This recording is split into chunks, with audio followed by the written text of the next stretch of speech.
Hello friends, my name is Shikha. Today I will read the story The Stolen Smell. Long ago, in the city of Limba, Peru, there lived a baker. He was so stinky that he would not even give a stale crumb to the birds. His neighbor, on the other hand, was a kind man who was always glad to share the little he had. He cared more about making friends than he did about making money.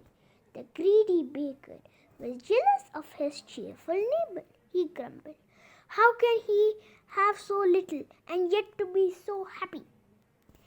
Every morning, the smell of cinnamon buns and sweet rolls drifted out of the bakery. The wind carried the wonderful aroma the neighbor's house, and the poor neighbor sat on his porch eating stale bread. The sweet smell filled the air. He took a deep breath in and sighed with happiness. As the baker watched, he thought, "The smell of my baked goods make his stale bread taste delicious. This is not fair. He should have to pay for such pleasure."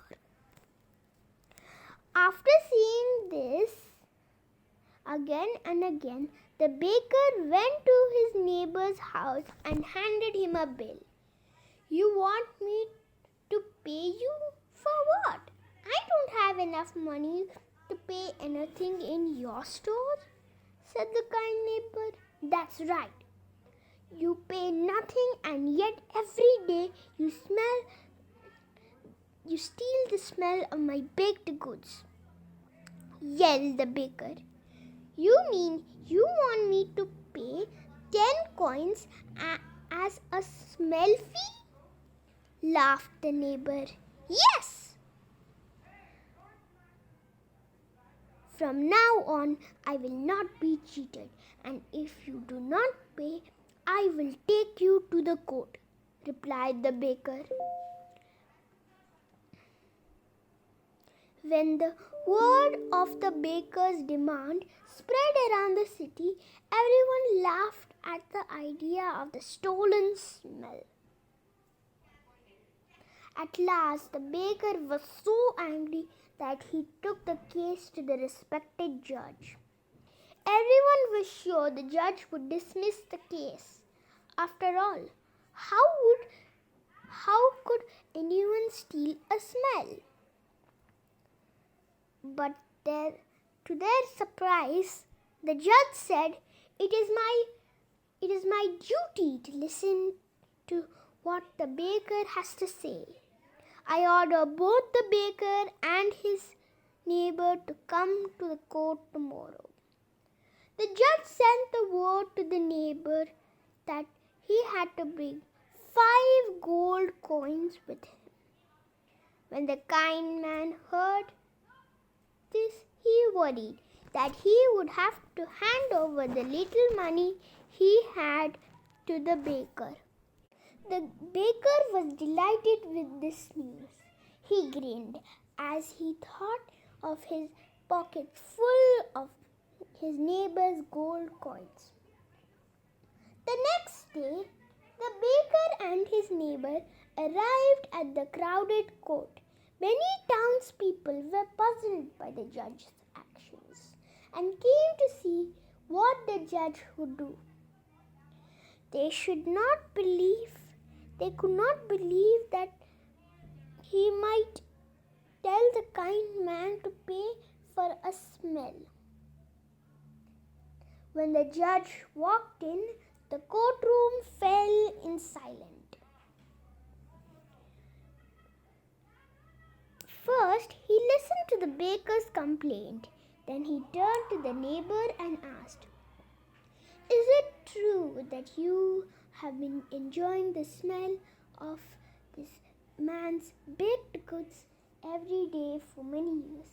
"Yes, Your Honor, I must confess that is true, admitted the neighbor. The judge thought for a while. Finally, he declared the smell had been stolen. Since stealing is a crime, the neighbor must be punished. The crime man protest, but your honor, ordered the court below the judge. He then turned to the neighbor and demanded him to take the 5 gold pieces from his pocket. After the neighbor did so, the judge ordered, "Now drop the coins from one hand to the other." The neighbor passed the coins back and forth between his hands. The judge turned to the baker and asked, "Did you hear the jingle of the gold coins?" "Yes, I did," said the baker with a greedy grin. "Did you like the sound?" asked the judge. "Yes, it was wonderful sound." "It was the payment I believe I deserve," cried the baker. The baker began to move towards his neighbor to grab the money. "Wait," cried the judge. "You have already a fair payment. Your neighbor was guilty of stealing the smell of your baked goods. You have been paid by hearing the sound of some of his jiggling money. This case is dismissed," said the judge. Laughter filled the courtroom as the people marveled at the judge's cleverness. The baker hung his head. Even he saw how foolish and greedy he had been. From then on, the judge was known as the wisest of all, treating people fairly and honestly while also taking full responsibility for our actions. Moral of the story: always treat people fairly and honestly. Thank you.